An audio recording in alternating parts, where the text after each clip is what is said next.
कार्यालय रामगढ़ में अपराध गोष्ठी का हुआ आयोजन।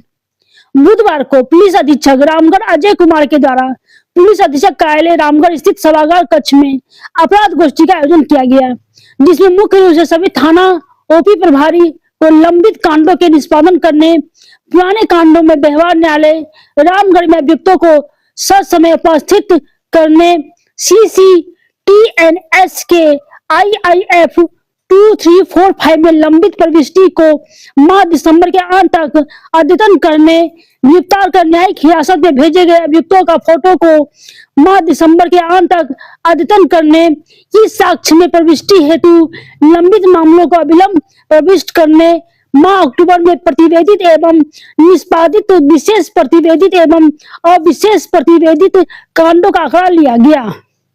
ज्वेलर्स दुकान, बैंक, अस्पताल, स्कूल, कॉलेज में सुरक्षा के दृष्टिकोण से पेट्रोलिंग करने, वाहन चेकिंग की प्रविष्टि रक्षक ऐप में करने, संपत्ति मूलक आर्म्स एक्ट, संगठित अपराध के कांडों में जेल से बाहर आए अभियुक्तों को सत्यापन कर CCA के तहत थाना हाजिरी, निगरानी, जिला बदर की कार्रवाई करने, चोरी की घटना होने पर पूर्व में घटित चोरी, विभेदन के कांडों में जेल गए अभियुक्तों से पूछताछ करने, पॉकेट डिस्पोजल कांडों में आरोप पत्र अंतिम प्रतिवेदन माह दिसंबर के अंत तक समर्पित करने, माल खाना का चार्ज सभी थाना प्रभारी ग्रहण करें, माल खाना में रखे पुराने लावारिस एवं काट में से निष्पादित कांडों में जब्त समर्पित का निष्पादन करने हेतु लंबे समय से लंबित UD कांडों का निष्पादित करने, थाना क्षेत्र में घटित होने वाली घटना के संबंध में अविलंब कंट्रोल रूम को सूचित करने, महत्वपूर्ण एवं सुदूरवर्ती क्षेत्र में CCTV कैमरा लगवाने हेतु गणमान्य व्यक्तियों को प्रोत्साहित करने, रंगदारी, नक्सल, गिरोह हत्या के कांडों में सभी कार्रवाई को पूर्ण करने हेतु अविलंब कांडों को निष्पादित करने, महिला संबंधित अपराधों को समय सीमा के अंदर निष्पादित करने, क्रिसमस एवं नव वर्ष को लेकर वाहन चेकिंग अभियान चलाने, चर्च एवं पिकनिक स्पॉट के आसपास पेट्रोलिंग करने एवं अन्य सुरक्षात्मक कार्रवाई करने हेतु निर्देशित किया गया। पुलिस अधीक्षक रामगढ़ के द्वारा विगत माह में प्रतिवेदित कांडों की अपेक्षा 3 से अधिक कांडों का निष्पादन करने वाले अनुसंधानकर्ता एवं थाना प्रभारी को एक सुसेवांक से पुरस्कृत किया गया। रामगढ़ से सुजीत सिन्हा की रिपोर्ट। इस मंथ में ऑलरेडी पहले भी बैठक फर्स्ट वीक में की गई थी, अभी बैठक दिसंबर में ही की जा रही है। इसका कारण ये है कि 31 दिसंबर के बाद से जो भी डाटा एंट्री है CCTNS में, कोई भी केस के डिस्पोजल की डेटा एंट्री नहीं हो पाएगी और प्रॉब्लम होगा। इसलिए इस मीटिंग को पहले ही किया जा रहा है ताकि सभी थाना प्रभारी, सभी SDPO, सभी IO यहाँ सबको बुलाया गया है। सब ने इस महीने में कितना केस का डिस्पोजल करेंगे ताकि उसकी एंट्री हो जाए, ताकि वो उसमें चढ़ जाए। इसके अलावा इस मीटिंग में गहनता से कई सारी चीज़ों पे चर्चा हुई है कि जो भी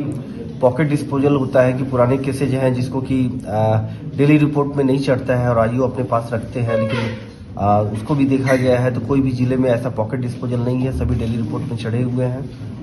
जो भी पुराने केसेज है 2021 का, 22 का, 23 का केसेज है, अब साल 2026 में हम लोग इन करने वाले हैं, तो जो भी पुरानी केसेज है खासकर हीनियस क्राइम में,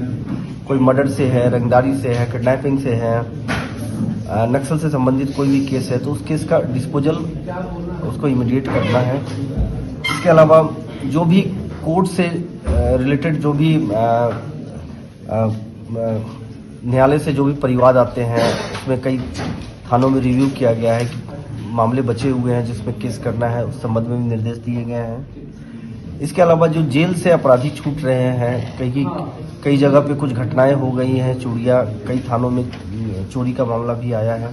तो जो भी पुराने जो भी जेल से अपराधी छूट रहे हैं उस अपराधी पे निगरानी रखनी है।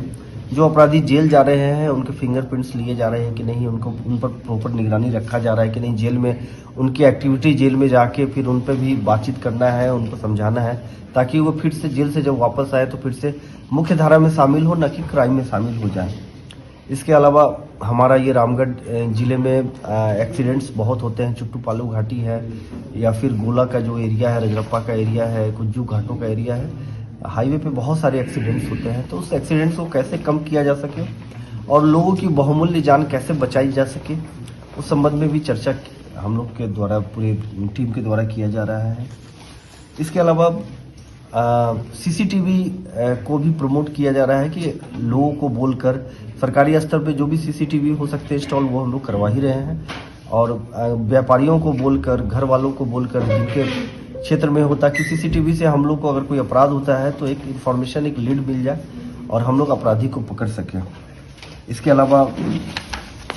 हिट एंड रन के मामले में जो एक्सीडेंट्स है उसमें मुआवजे, जिनके पीड़ित हैं उनको मुआवजा नहीं मिला है, उनको मुआवजे उनको सही समय पर मिल जाए।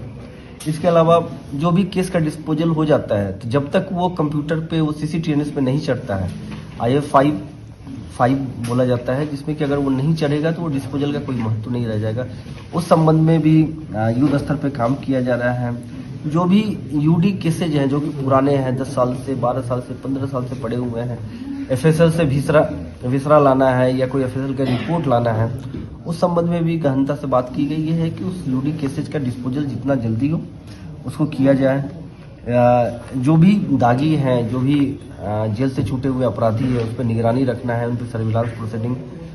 की कार्रवाई करनी है ताकि वो उस अपराधियों पर कोई नए क्राइम वो न कर सके,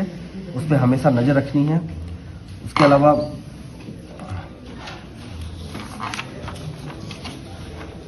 जो न्यू क्रिमिनल लॉ से संबंधित चीज़ें होती हैं, जिसमें कि जो भी केसेज होता है उसमें ई साक्ष्य के थ्रू जो है ना उनका हम बयान लेते हैं या घटनास्थल कोई भी सर्च सीजर करते हैं, तो उस संबंध में भी बताया गया है कि वो इस नए क्रिमिनल लॉज का यूज करें और ताकि हमारा जो इन्वेस्टिगेशन हो और पुलिस की क्रेडिबिलिटी हो वो बनी रहे और पुलिस पे किसी प्रकार का कोई आरोप न लगे। इसके अलावा जो सबसे अच्छी पहल हमारे ज़िले में हुई है वो डायल 112, जो डायल 100 पहले हम लोग बोलते थे, डायल 112 में कोई भी कंप्लेन आता है 9 मिनट 40 सेकंड में हम उसका निपटारा कर रहे हैं, जो कि पहले काफ़ी अधिक था, घंटों में था, उसको हम लोगों ने घटा लिया है। और हमारे अगर